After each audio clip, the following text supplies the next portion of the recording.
Welcome to Finding Holiness, where we delve into timeless Torah wisdom, revealing the sacred in everyday moments. Join us on a journey to elevate your spirituality and discover holiness in every aspect of life. I'm your host, Rabbi David Kadosh, and together, let's embark on a path of spiritual exploration.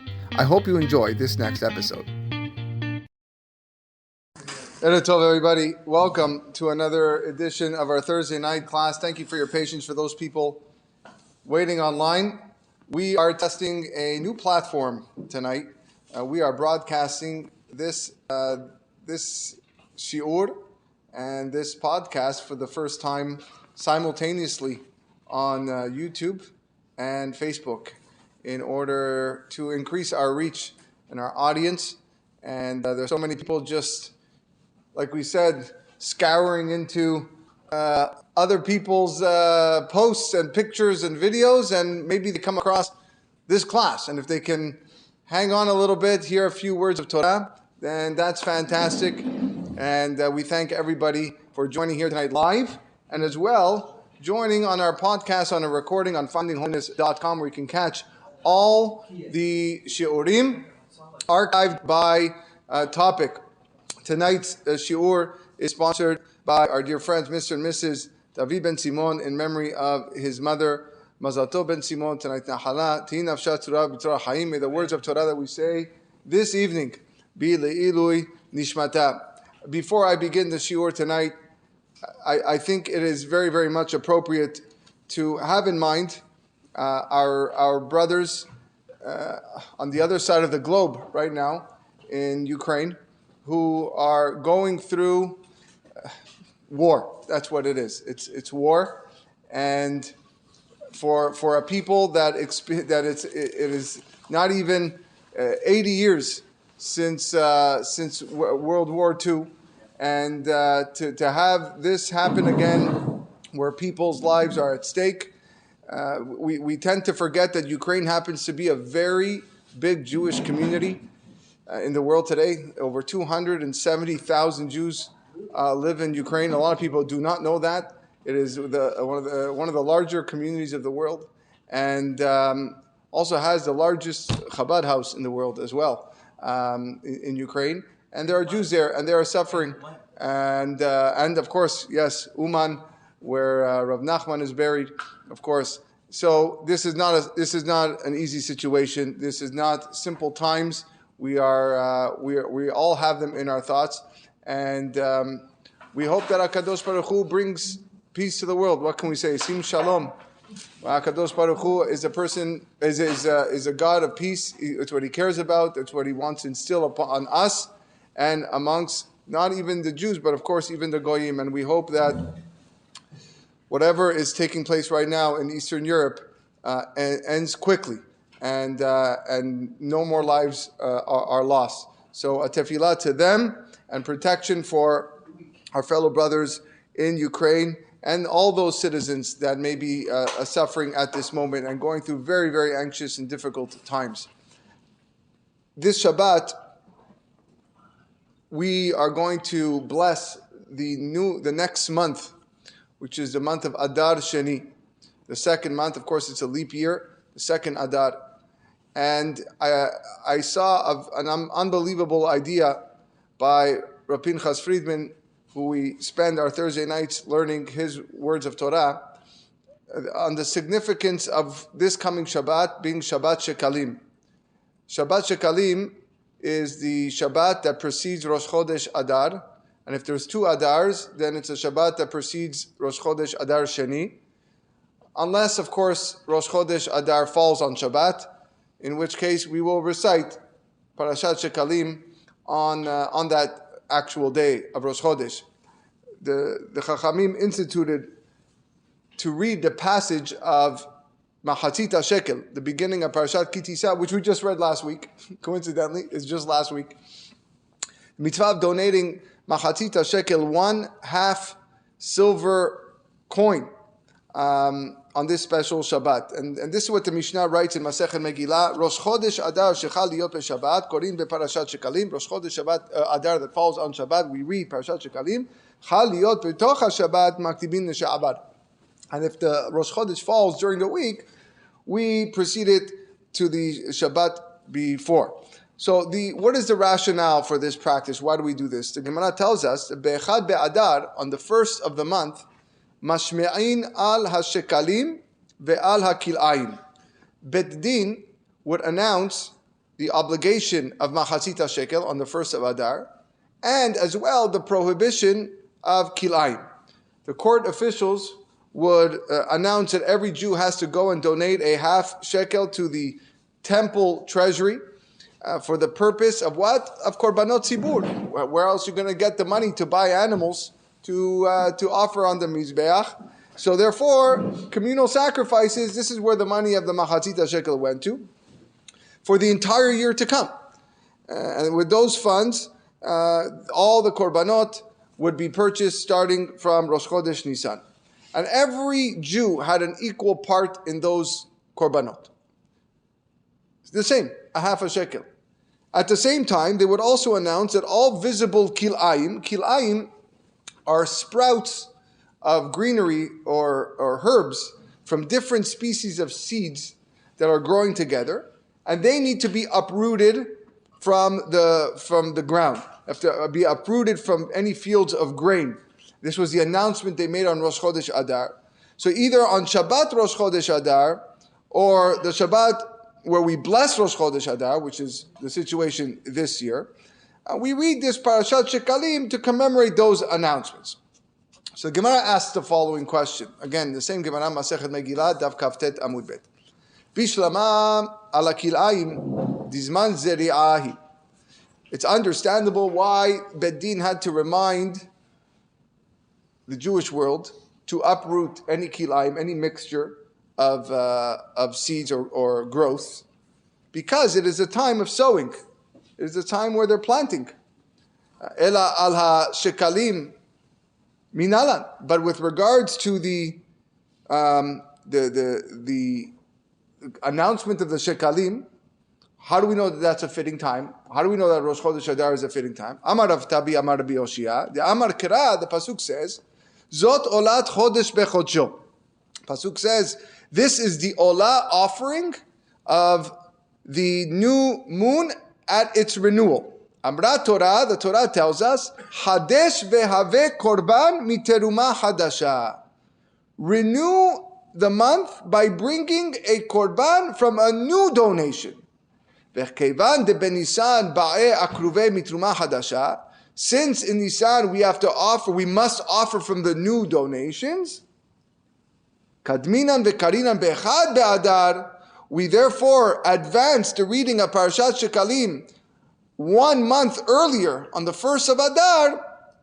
Ki hechi delitu shekalim lamikdash, in order that they bring shekalim to mikdash. Because from the moment of Rosh Chodesh Nisan, you have to bring from the new korbanot. So you can't announce it on the first day of Nisan. How are you going to collect the money? So we give 1 month. 1 month before Rosh Chodesh Adar, we make the announcement, start giving your donations, because every korban from Nisan onwards has to be from the Terumah Hadashah, the new donations. Now, Chachamim tell us that HaKadosh Baruch Hu orchestrated specifically that Shekalim, the Parashat Shekalim, be on Rosh Chodesh Adar in order to save Am Yisrael from Haman's evil decree. We're going into Purim now. This is what the Gemara says, same Masechet Megillah, Daf Yud Gimel Amud Bet. Galui v'yadua lifnei mi she'amar v'haya olam, it's revealed and known to HaKadosh Baruch Hu, she'atid Haman lishkol shekalim al Yisrael, that Haman was going to offer, he was going to weigh out shekalim for the purpose of destroying the Jewish people. Lefichach hikdim shiklehen lishkalav. So what did God do? He arranged that the Jewish people give their own shekalim to precede that of Haman's. And that's what the Mishnah meant when it said on the first of the Adar, the Sanhedrin, the Beddin, go and announce to the obligation to donate the shekalim and the kil'ayim. That's what they meant.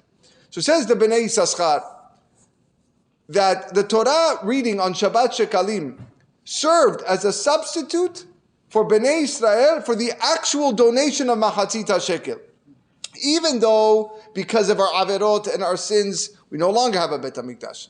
We no longer have a temple to donate these shekalim. We can no longer collect the shekalim for the treasury in order to offer these new korbanot.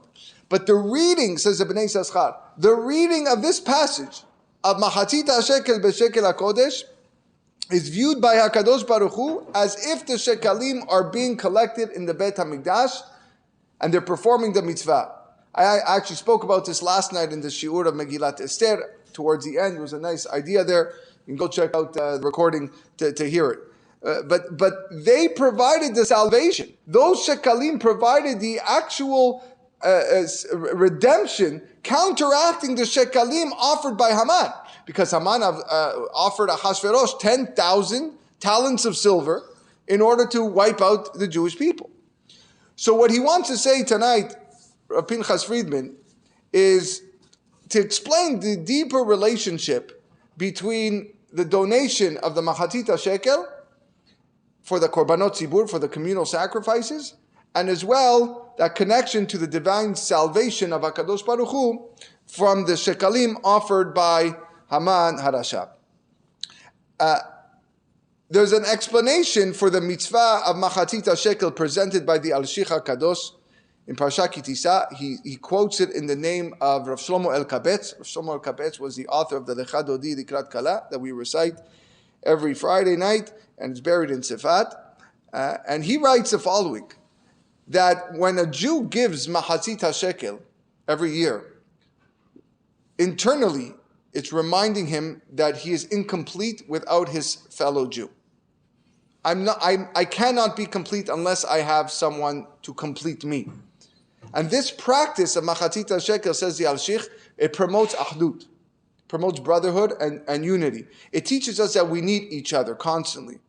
We are only whole when we join together biyachad. So every Jew only brings half. And the truth is, no one man can truly say about himself that he can do it all. Right? As much as a person might be an amazing bookkeeper or accountant or what so, he may lack in certain skills of building or electrical work, and he can't do it all. We need the assistance of someone else in our physical lives, and so too when it comes to our spiritual lives, whether it's to boost us, to give us chizuk. That's why we always study behavruta. When a person sits and he studies with a person, it's strongly recommended that he sits and studies with a partner, because they feed off each other and they test each other. They sharpen each other's brains when they're engaging in the depths of the Torah that they're studying. Says the Hatam Sofer that the rationale for the mitzvah of matanot la'evyonim on the holiday of Purim, sorry, not matanot la'evyonim, sorry, of mishloach manot ish lere'ehu, of giving gifts to one's friend. The idea is based on this. Mishloach manot ish lere'ehu is a pasuk in the Megillah to send delicacies to one another. It's based on the fact that the Jewish people were lacking that brotherhood. Vayomer Haman lemelech Ahasuerus, Haman says to Melech Ahasuerus, Yeshno am ehad. There is a certain nation, mefuzar umforad ben ha'amim. This nation is scattered and separate from among the nations. Throughout the provinces of your kingdom. Haman was accusing Bnei Israel that they lacked unity. That's what he was insinuating when he said, Yeshno am ehad. It's their role to be ehad. It's their role to be united. But in reality, they're mefuzar umforad. They're scattered, they're dispersed, they're separate amongst the nations throughout the provinces. They're disarray. They're a community that's constantly fighting. They're filled with disputes and arguments. And because of that lack of unity, Haman says they can be defeated. We can overcome them. And all of a sudden, he didn't fear any repercussions. By definitely not by the nation and by God. So the Jewish people had to correct this. So what does Esther tell Mordechai in the 4th chapter, 15th verse? Vatomer Esther le'ashiv Mordechai lech kenos et kol haYehudim. Lech kenos means go gather the Jews together. Knesset is like a bet knesset, is a house of gathering to reunite them as one, a single body, a single purpose. This was the idea, and in the merit of that achdut and brotherhood, Esther was able to enter the king's chambers and instigate the downfall of Haman, which was the arch enemy at that time. And after that miraculous turn of events, when everything looked like it was just done for, then the Chachamim instituted the mitzvah bishloach manot ish lere'ehu matanot le'evyonim, exchanging gifts with one's fellow Jews. The idea of promoting ahdut and unity and eliminating the separation and the arguments and the strife between Jew and his fellow. So this is the meaning. It was known to Borei Olam, the HaKadosh Baruch Hu, that Haman was destined to weigh out shekalim against Klal Yisrael for the purpose of eradicating them and getting rid of them. Haman promised to give Achashverosh 10,000 silver shekalim. He figured that since Bnei Israel neglected the vital lesson of Mahatzit HaShekel, the lesson of Ahdut, the lesson of you're only half because you need somebody else to complete you, then he could eradicate the Jewish people, Has v'Shalom, by giving his own shekalim instead. So therefore, what did HaKadosh Baruch Hu? He brought the remedy before the sickness. He advanced the shekalim of the Jewish people prior. Machatzit HaShekel. On the first of Adar, the Sanhedrin announced the obligation of Machatzit HaShekel. Haman planned to eliminate the Jews when? On the 13th of Adar. That's when we commemorate the Ta'anit said. Ta'anit said the 13th of Adar. HaKadosh Baruch Hu arranged that the Jewish people donate their Machatzit HaShekel on the 1st of Adar, the day which it was announced publicly. And like we said, in absence of the Bet HaMikdash that we don't have today, how do we fulfill this? We read the parasha. We read the parasha of Shabbat Shekalim on Rosh Chodesh Adar, or the Shabbat before Rosh Chodesh Adar. And this is the practice that inspired Bnei Israel to adhere to the lesson of Machatzit HaShekel, correct that flaw where they lack in Ahdut. By reestablishing that brotherhood and that unity in the communities, that's how they were able to refute and disprove Haman's accusation against him. We are unified. We are not in disarray. We are not separated. As a united people, we are able to defeat Amalek and Haman, and this is the idea of what the Khatam Sofer as well with the Al-Shikh says. So let's look back at that statement in the Mishnah. On the 1st of Adar, the Sanhedrin announced the obligation of the Shekalim and the prohibition of Kil'ayim. So why did the Chachamim institute also, or mention Kil'ayim in this announcement? If the whole thing was in order to combat Haman, if that was the whole reason, Haman was destined to, he was ready to give 10,000 shekalim to destroy the Jewish people. Okay, so therefore HaKadosh Baruch Hu prearranged that the Jewish people would give their shekalim first, and that's why on the 1st of Adar they give the shekalim. They announced the shekalim. Why mention the kil'ayim part? We know the purpose why they had to do that, because they need to uproot anything that was a mixture. But to solve the problem of Haman, you only needed to mention the issue of the shekalim. And the 1st of Adar, we're going to beat Haman to it, and we're going to announce the shekalim. So he brings down in the name of Rav Yonatan Eibshutz Zechut Yagen Aleinu that Machatzit HaShekel, like we said, is designed to promote brotherhood and Ahdut among Bnei Israel. And it's meant to inject the idea in every single Yehudi that you're only half and you require your fellow to be complete. But it's important and it's vital to know and understand, it's critical to unite specifically with the Tzaddikim. In fact, it's prohibited to unite with the Resha'im. They have to be avoided at all costs, the Rasha. There are two things related in that same announcement. You have the announcement of the shekel, the half shekel on the 1st of Adar, and you have the announcement of the kil'ayim. Yes, the mitzvah Machatzit HaShekel teaches us to unite with other Jews, but that's strictly under the condition that they're righteous and they're worthy. We have to be wary of the kil'ayim. We have to be wary about mingling with the Resha'im when two things are not supposed to be together.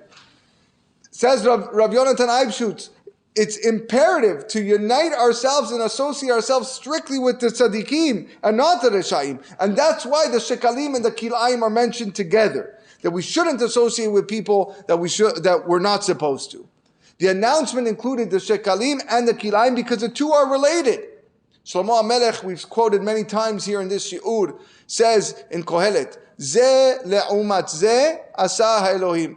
God has made this one in accordance with this one. There's a balance in the world, always. There's a balance between the positive, the good forces, and the negative, the evil forces. If on the side of the kedusha, of the good forces, there's unity amongst Klal Yisrael, and everyone is getting along, in keeping with the lesson of Machatzit Shekel, then the Jewish people have the power to withstand any negative forces. They can withstand the Yetzer Hara completely.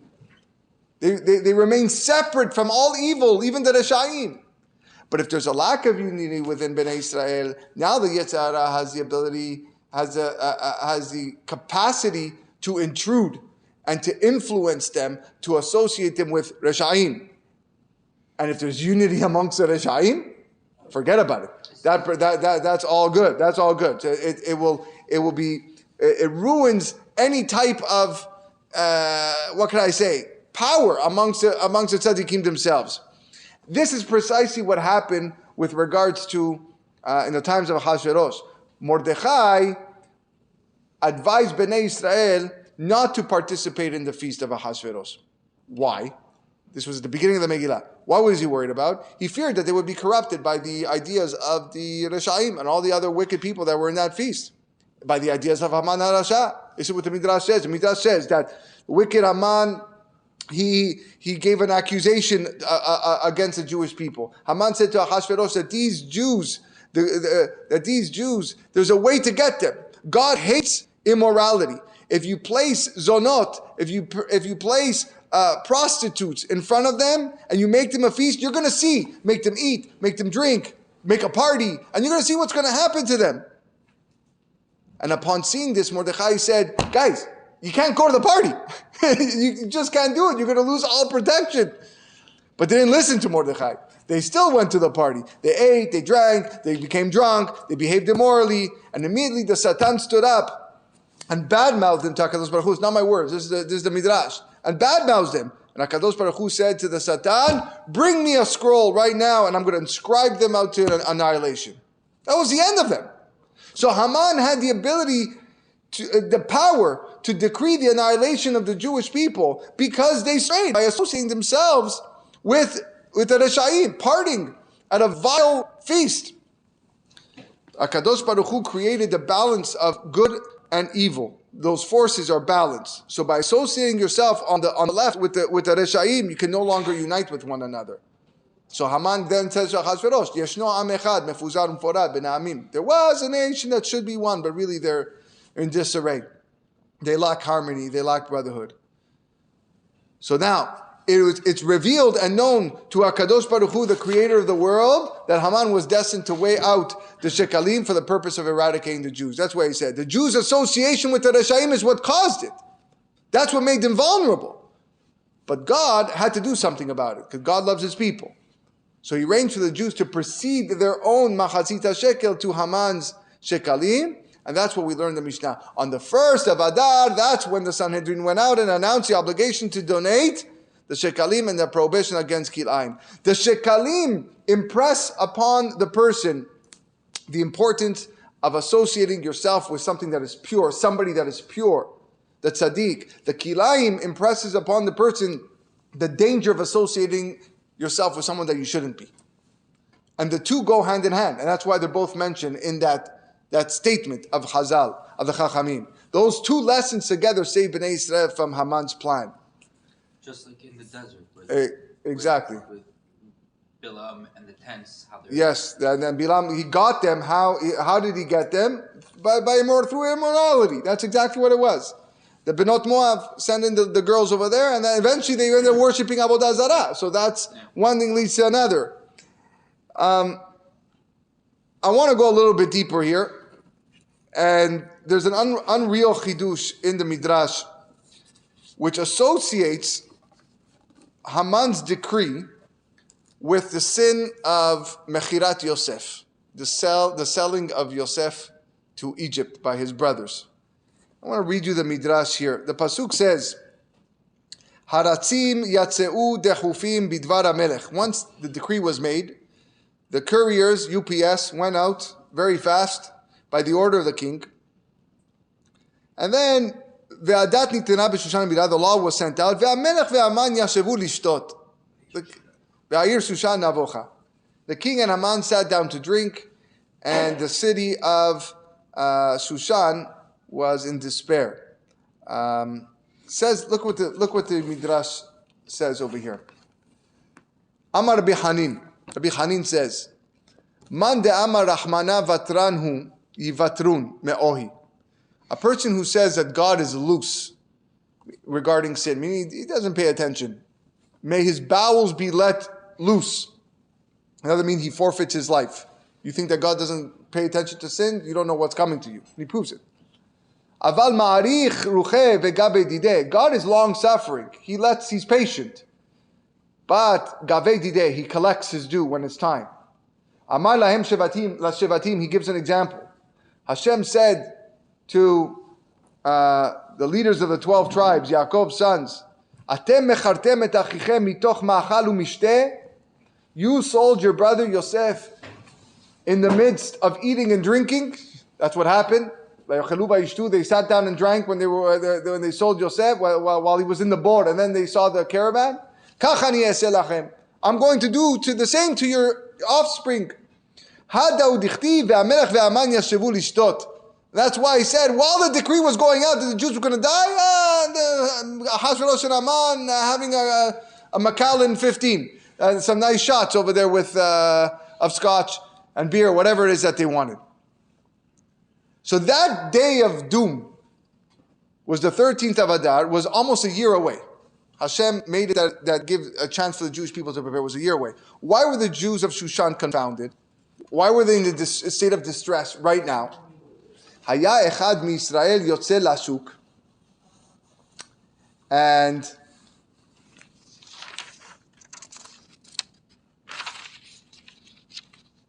one second. Now, Amar bi Yisachar dichvar. Oh no, yeah. Haya echad mi Yisrael yotze lashuk umvakesh likach litra basar o aguda shel yarak. If a Jewish person went out to the market and he wanted to buy some meat, he wanted to buy some vegetables, Haya parsi chonko ve'omerlo. The Persian vendor, they were in Paras, would grab him by the neck. Pure anti-Semitism. Lemacharani horekcha. Tomorrow I'm killing you.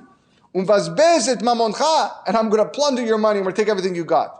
And that's what's in the city of Shushan was confounded. Amar Rabbi Yisachar dichvar mandi.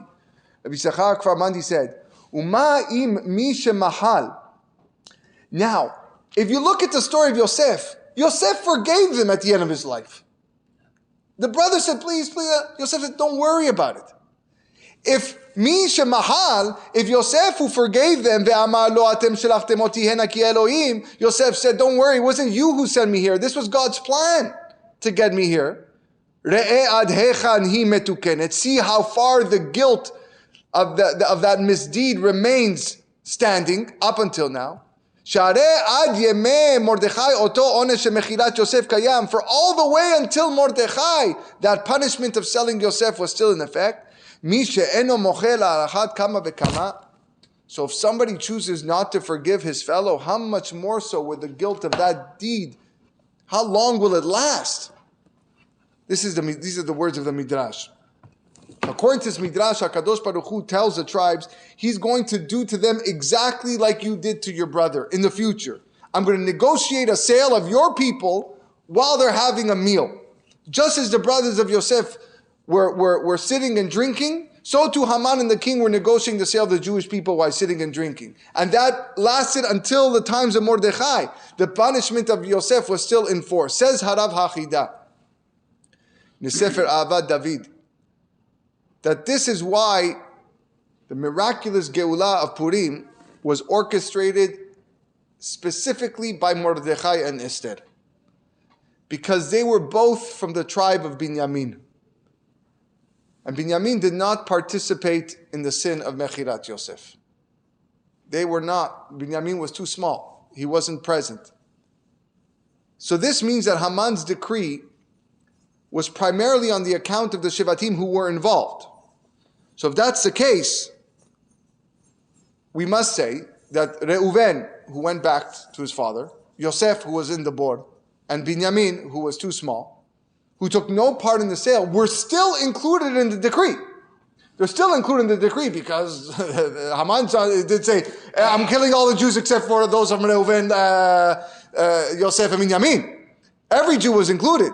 The Gemara teaches us in relation to the pasuk in Vayakhel, V'chashelu ish be'achiv, and a man will stumble over his brother. Ish ba'avon achiv melamed shekol yisrael aravim zelazeh. Man will stumble because of his brother's sin. Every Jew is responsible for another. So while it's true that Mordechai and Esther were spared because they were from Shevet Binyamin, what about the rest of the Jewish people? What gave them the merit to survive this if they were indeed to blame for Mechirat Yosef? How were they saved from Haman's decree? So based on the words of the Haidah, seeing that Yosef already forgave his brothers for selling him into slavery, why were they still held accountable? So Midrash tells us in Mishlei, Amar Yoshua ben Levi, Lo nimshechu asara haruge malchut ela bechet mechirato shel Yosef. According to Rabbi Yoshua ben Levi, the 10 martyrs, Rabbi Akiva and others, were killed as a retribution for the sin of Mechirat Yosef. Bechol dor adayin achet kayam. And every generation, there's a taint of that sin that remains. The sin of Mechirat Yosef was due to a lack of unity among the brothers, says the Meshech Chochmah. So whenever Bnei Israel are guilty of sins in matters between man and his fellow, man and his friend, community members, that is characterized by strife and disputes and arguments, what happens is the sin of Mechirat Yosef is reawakened. It's like the alarm bell goes off in Shamayim. These two guys are fighting. Mechirat Yosef. Let's bring some sort of punishment. The Gemara teaches us, Poked avon avot al banim, that the sins of the fathers are visited on the children. And that holds true when the children continue to follow the sinful ways of the father. So even though Yosef forgave the other Shevatim for selling him, he forgave the brothers, that's only effective. No punishment will take place on condition that Bnei Yisrael learn their lesson. On condition that they're not going to continue to display acts of hatred and disaccord. But that was not the case by the story of Purim and Hasveros. Mefuzar, Mefurad, Ben Amim. They are a nation of disarray and separated. Because they lack unity and harmony, the chet of Mechirat Yosef was evoked. So what did HaKadosh Baruch Hu do to remedy this? He arranged for Mordechai and Esther to come from Shevet Binyamin to be appointed and accepted as leaders of the Jewish people. Because they were not involved in the chet. They possessed the power to prevail upon the Jewish people to unite. Lech enos kol hayudim. Go and gather everybody. Make them one, says Esther. And she tells Mordechai to do it. It's your job. I'm stuck here. I can't reveal my identity. So you're going to be the one who has to do it. And by encouraging them to unite and set aside their difference, Yosef's forgiveness of his brothers was once again in effect. The Gemara, the Talmud Yerushalmi writes, HaKadosh Baruch Hu commanded every single Jew to donate half a shekel, because that's how much each brother received for the sale of Yosef. Half a shekel, because every brother received that for the sale of Yosef. Vayimkeru et Yosef laishmeelim be'esrim kasef. 20 silver pieces, that's what they sold Yosef for. 20 pieces of silver are 20 dinarim, which are equivalent to 5 shekalim, 4 dinar per shekel. There were 10 brothers involved in the sale. Each brother received machatzita shekel. Each brother received a half a shekel for the sale of Yosef. So to atone for Mechirat Yosef, every Jew is obligated to donate a machatzita shekel. So HaKadosh Baruch Hu orchestrated from Shamayim that every one of the Shevatim would receive half a shekel in order to hint to them and their generations that the tikkun, the rectification for the sin of Mechirat Yosef, is achdut, is brotherhood. And every shevet, all Jews understand that every individual resembles that machatzita shekel. You need somebody else to make you complete. The survival of Am Yisrael depends on it. Look at Haman. So HaKadosh Baruch Hu commanded Machatzit shekel to bring atonement for the chet of Mechirat Yosef. And this is why HaKadosh Baruch Hu orchestrated that they announced that collection of Machatzit shekel specifically on the first of Adar. The Tur writes in his Sefer that the 12 calendar months correspond to the 12 Shevatim, 12 tribes. According to one opinion, the order of the 12 months aligns with the birth of the Shevatim. So therefore, since Adar is the 12th month of the year, because Nisan is the first month of the year, so it corresponds to the 12th month, the Shevet Binyamin. He was the youngest of Shevatim, and he had no part in Mechirat Yosef. So it was ordained by God that Haman, his lot, that lottery that he did, Hipil Pur, Hu Agoral, falls on the month of Adar, corresponding to Shevet Binyamin. It's all from God. And not only that, it was also ordained by God that they would announce on the first of Adar the collection of Machatzit shekel that atones for the Mechirat of Yosef, the selling of Yosef. So HaKadosh Baruch Hu arranged for the Shekalim of Yisrael to preempt the Shekalim of Haman. And that prevented him from decreeing the extermination and the eradication of Am Yisrael on account of the Chet of Mechirat Yosef, because the sin had already been atoned for. How was it atoned for? Because every year we read this parasha on Shabbat Shekalim. Because we don't have a Bet HaMikdash today to actually donate the half a shekel. So we read this parasha. And we collect these shekalim that are announced on the first of Adar to purchase what? Korbanot Tzibur. It's not just a private guy's offering, a poor man's offering. No, they're communal offerings. It's of the Tzibur. That's going to start in Nisan. Before Moshe Rabbeinu passed away, what blessing did he give Binyamin? What blessing did he give Binyamin in Parashat Zot HaBeracha? LeBinyamin Amar, Yedid Adonai Yishkon Nabet HaChalav, Chofef Alav Kol Hayom Uben Ketefav Shachen. May Hashem's beloved dwell securely beside him. He hovers protectively over him all day long, and he dwells between his shoulders. Uben Ketefav Shachen. Rashi says that the Bet HaMikdash was built on the pinnacle of his land, right there. The Kodesh HaKodashim was in the part of Binyamin. Why was Binyamin privileged to have that Shekhinah dwell in his land of the Bet HaMikdash? Says the Midrash, because all of the other Shevatim participated in the sale of Yosef, but Binyamin was not involved in the sale of Yosef. So God said, I'm going to tell them to build the Bet HaMikdash in their land? Not a chance. Because when they prayed to me, how can I show them mercy? They didn't have mercy on their own brother. I will not do so. I'm not going to have my Shekhinah in their portion. I'm going to have my Shekhinah in Binyamin, who was not there. So it says the Gemara Masechet Yomam, that's why the second Bet HaMikdash was destroyed. Why? Sinat Chinam. Sinat Chinam bases hatred. We learned that HaKadosh Baruch Hu chose to have the Bet HaMikdash built in the territory of Binyamin because he was not involved in the sale of Yosef, who was sold as a result of the basis hatred by his brothers. And that's the reason why Sinat Chinam became prevalent, that God elected to destroy the Bet HaMikdash. If there's Sinat Chinam, then it doesn't work. It doesn't work sitting in this spot. I got to get rid of it. So this is why HaKadosh Baruch Hu commanded Machatzit shekel be donated to purchase Korban Tzibur for the Bet HaMikdash in Shevet Binyamin, in the territory of Binyamin. His hands were clean, where they were untainted by the sin of Mechirat Yosef. And that's why, on behalf, through that Machatzit shekel, it could be the het of Mechirat Yosef will be eliminated, and Haman can't use it. So HaKadosh Baruch Hu commanded that these korbanot be purchased with those half shekels by every Jew as an atonement of Mechirat Yosef, and that's why this takes place. And also it explains why it was instituted on the first of Adar. This announcement, the month of Adar, corresponds to Shevet Binyamin, like we said, who was guiltless in the matter of Mechirat Yosef.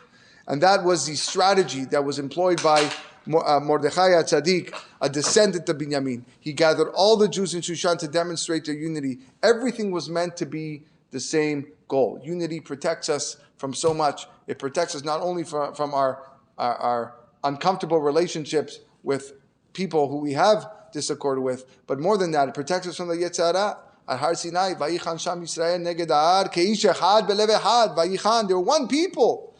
The prerequisite to the Torah is achdut, and it's our brotherhood, it's our unity.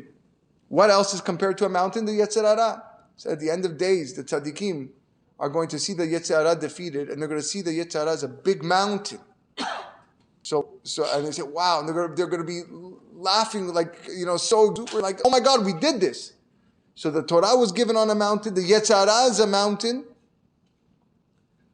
and Vayichan Sham Yisrael, you have to be one. The unity was a prerequisite for the Torah that was given on the mountain, and the unity is what protects us from the Yetzer Hara. Community is the force that protects us from the inclination. Atem nitzavim hayom. You are here standing today. No one can break you down. Moshe's final message to Am Yisrael. No one can harm you. No one can break you. When? Atem nitzavim hayom kulechem. When you are all biyachad. When you are kulam. You can break one single reed, but when you take all the reeds together, you put a whole bunch, you can't. You can't rip it. You can't. You may bend. Nothing is going to happen. B'ezrat Hashem, we take the message of Mahatzit HaShekel, the message of the Purim that we are here tonight, and we work harder on building our relationships with our fellow Jews, and we understand that we are incomplete. We need somebody to make us complete. We got to understand that. Never let it get to your head that I can do it all, I can do it myself. People are superior than others in different ways, and we have to believe that. And we have to understand that. The moment we do, that's how we increase our brotherhood and our unity. That's how we're able to get rid of Haman. That's how we're able to get rid of Amalek and all the enemies of the Jewish people. That's how we're able to eliminate the Yetzer Hara. And B'ezrat Hashem, we will one day go back to the Beit HaMikdash with those Mahatzit HaShekel to donate all the Korbanot Tzibur, all these communal offerings in the house of God on the land of Binyamin, who wasn't there because he was pure. He was not tainted by the sin of Mechirat Yosef. He never had that sinat chidam. B'ezrat Hashem v'zochem to the Bayit Shalishi, the third building of the Beit HaMikdash. B'mera b'yamenu. Amen. Ken yiratzon.